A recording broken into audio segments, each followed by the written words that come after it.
Bien le bonsoir, bande de Mangix. Actuellement, la question que vous devez vous poser, c'est... Qu'est-ce que je suis en train d'écouter? Eh bien, c'est simple. C'est le début. Oui, le début d'une aventure. Et pas des moindres. Ce que vous regardez, c'est le début de la chaîne Nébulaire. En tout cas, c'est son épisode test. Mon premier épisode, on peut dire. Car je suis pas seul dans cette formidable aventure. Mais vous découvrirez sûrement les autres membres par vous-même. Moi, je suis le baron Kumori. Mais appelez-moi Kumori. Clin d'œil, clin d'œil. Mais en tout cas, aujourd'hui au menu, c'est... Ah merde, ça c'est déjà pris. Bon, alors aujourd'hui dans tome 1, émission qui vous parle de premier tome de série et ou série du moment, je vous parle de Bright Story. Bon, alors déjà pour commencer, Bright Story, qu'est-ce que c'est? Bright Story, c'est un manga de Kaoru Mori, auteur qui a tout de même enfanté de Emma, manga ayant gagné le prix d'excellence au Japan Media Art Festival. Et chose qu'on peut relever, c'est que Kaoru Mori est une femme. Et oui, ça semble anodin, mais rares sont les femmes mangaka à avoir pu s'imposer dans le milieu. Au point même où Hiromu Arakawa, la personne ayant fait Full Metal Alchemist, avait changé de nom pour pouvoir avoir une série. Ce qu'on peut observer, c'est qu'il est difficile pour une femme de faire un manga autre qu'un shoujo. Et c'est déjà une prouesse pour une femme mangaka d'avoir créé un manga de cette envergure, dirons-nous. Mais bref, je digresse. Alors, Bright Story a été prépublié par l'éditeur Hunter Bane dans le magazine Arta, anciennement appelé Philos. Il a pour l'instant 9 tomes à l'heure où j'écris cette vidéo.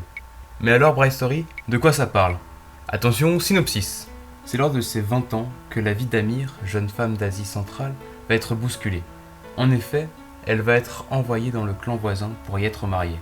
Elle sera alors promise à Karluk, son futur époux, âgé de seulement 12 ans. Amir, chasseuse accomplie, découvre une existence différente entre l'aïeul Akariat, une ribambelle d'enfants, et Smith, l'explorateur anglais venu étudier leurs traditions. Nous suivrons dans ce premier tome les mœurs et coutumes du village où Amir est envoyé, nous laissant voir une myriade de personnalités variées et bien sympas à découvrir.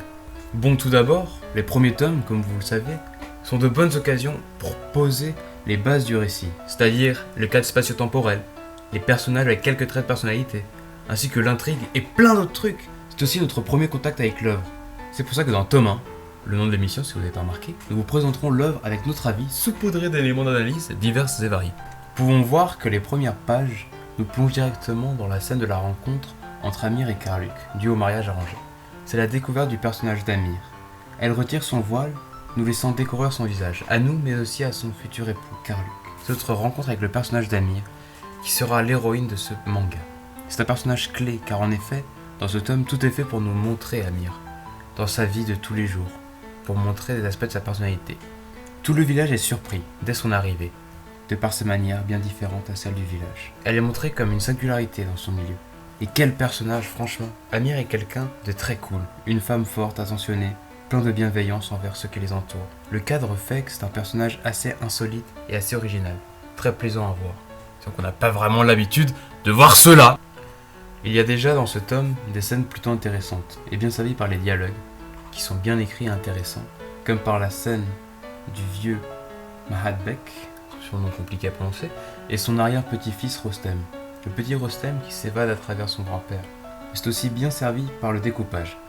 Toujours dans la même scène, le découpage est magnifique, très lisible, et j'aime beaucoup la façon de s'intéresser aux petits détails qui donnent un beau côté descriptif à la scène. C'est les choses anodines qui marquent un ancrage dans la réalité.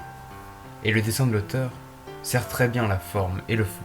Ce genre de finesse et de précision des détails, c'est très agréable à lire. En général, Kaorimura maîtrise très bien le découpage. On peut prendre l'exemple aussi de la scène de la chasse. L'action est très fluide, le découpage ajoute à cette lisibilité de l'action. On pourrait presque comprendre l'histoire sans les dialogues. Ce sont les dessins qui nous racontent l'histoire. Le dessin est un gros plus pour le manga.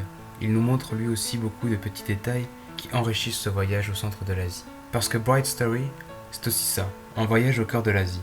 Une œuvre qui, pendant le temps de sa lecture, nous fait nous évader dans une époque et un monde qui n'est pas le nôtre. Et ça, c'est beau.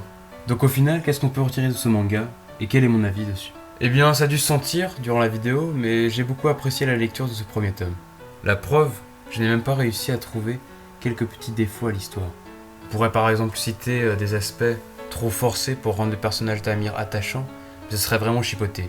Donc est-ce que je vous conseille Bright Stories? Eh bien, si ce genre d'histoire un peu historique comme Arslan vous plaît, ou même si des romances pas ordinaires vous plaisent, et bah foncez, ce manga est fait pour vous. Qui plus est, ce n'est que le tome 1.